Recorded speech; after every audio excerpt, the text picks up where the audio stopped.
حضرت علی نے کہا اے ابو بکر صدیق میں یہاں پر مقتدی اور تابع بن کر آیا ہوں آپ کی امامت میں۔ اللہ یہ جو حج کے لیے قافلہ جانے والا ہے، یہ قافلے کا امیر اگر اس سورہ زمین پر محمد الرسول اللہ کے بعد کوئی ہو سکتا ہے تو وہ ابو بکر ہو سکتا ہے۔ حج ہوا 9 ہجری میں، صحابہ حج کو نکلے، موجود ہے عباس، موجود ہے علی، موجود ہے حسن حسین، سب صحابہ موجود ہے مدینہ کی سرزمین پر۔ اللہ کے نبی نے کہا دیکھو ابھی مشرکان مکہ برہنہ طواف کر رہے ہیں، میں پسند نہیں کرتا کہ ایسی حالت میں مکہ کو جاؤں، جاؤ مومنوں کی جماعت، ایک جماعت مومنوں کی جا کر حج کر کے آئے۔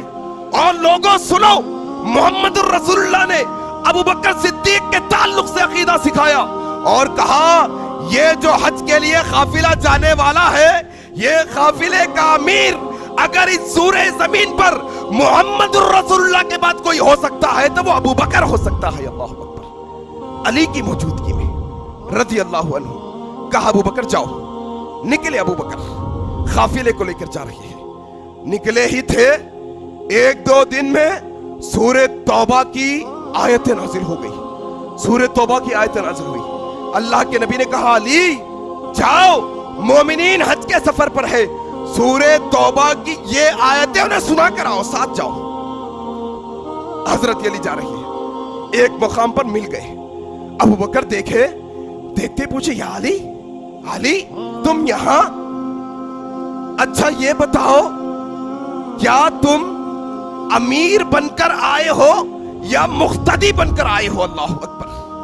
ہو سکتا ہے اللہ کے نبی نے امیر بدل دیا ہو سکتا ہے نبی نے تمہیں امیر بنا کر بھیجا ہو۔ کہا علی یہ بتاؤ تم یہاں امیر بن کر آئے ہو یا تابع بن کر آئے ہو؟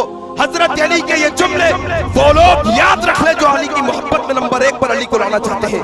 حضرت علی نے کہا اے ابو بکر صدیق میں یہاں پر مقتدی اور تابع بن کر آیا ہوں آپ کی امامت میں۔ اللہ اور وہ وقت بھی یاد کرنے کے قابل ہے، نبی مرض الموت میں ہے، اما عائشہ صدیقہ کی حجرے میں کبھی اپنے چہرے پر پانی ڈال رہے ہیں، چلنے اور اٹھنے کی طاقت نہیں، نماز کا وقت ہو گیا ہے، نماز کا وقت ہو گیا، اللہ کے نبی کے پاس صحابہ آ رہے ہیں۔ اما عائشہ صدیقہ سے نبی نے کہا مرو ابو بکر کو حکم دو کیا کرے؟ نمازیوں کی امامت کروائے، نمازیوں کی امامت کروائے۔ اما عائشہ صدیقہ نے کہا یا رسول اللہ ابو بکر نرم دل آدمی ہے، نرم دل آدمی ہے، یہ کیسے امامت کروائیں گے؟ جب یہ قرآن کی تلاوت کرتے ہیں تو بے تحاشا رو پڑتے ہیں، نماز کی امامت کیسے کروائیں گے؟ اللہ کے نبی نے غصے سے کہا مرو ابو بکر، حکم دو ابو بکر کو کہ وہ نماز پڑھائے۔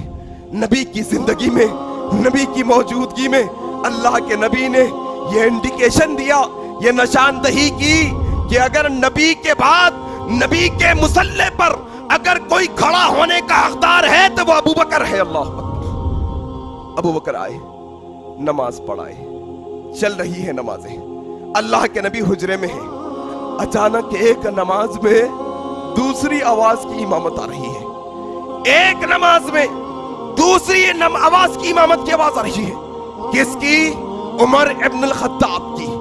اللہ کے نبی نے عائشہ سے پوچھا عائشہ کیا عمر امامت کروا رہا ہے؟ کیا عمر امامت کروا رہا ہے؟